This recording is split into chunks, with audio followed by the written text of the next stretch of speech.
Nome. Matteo. Riccardo. Cognome. Chinellato. Serena. Età. 25. 21. Ruolo. Attaccante. Centrocampista. Numero di scarpe. 43. 41. Colore delle scarpe. Gialle. E, Gialle e nere. Per ora blu. se le trovi, Rosse. il tuo idolo da bambino. Ronaldo. Quale Ronaldo? Quello brasiliano. Javier Zanetti. Il giocatore più forte con cui hai giocato finora. Stefano Sciarraui.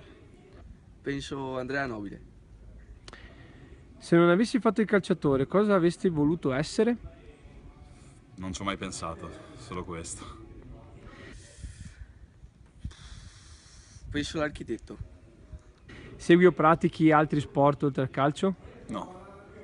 No, però mi piace giocare a tennis. Piatto preferito? Carbonara. Pizza. Cantante o gruppo musicale preferito? Cantante. La prossima, dai, non mi viene. Non ce l'ho. Un aggettivo per Mr. Bisoli. Determinato. Sanguigno.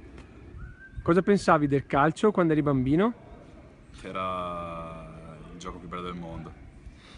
È il gioco più bello del mondo. E adesso? Il lavoro più bello del mondo. Il lavoro più bello del mondo. Cosa ti hanno detto di Padova per convincerti a venire qui? Che c'è ambizione, c'è voglia di far bene. Solo Padova. Nel calcio vince chi? Che ha più fame. Corre di più.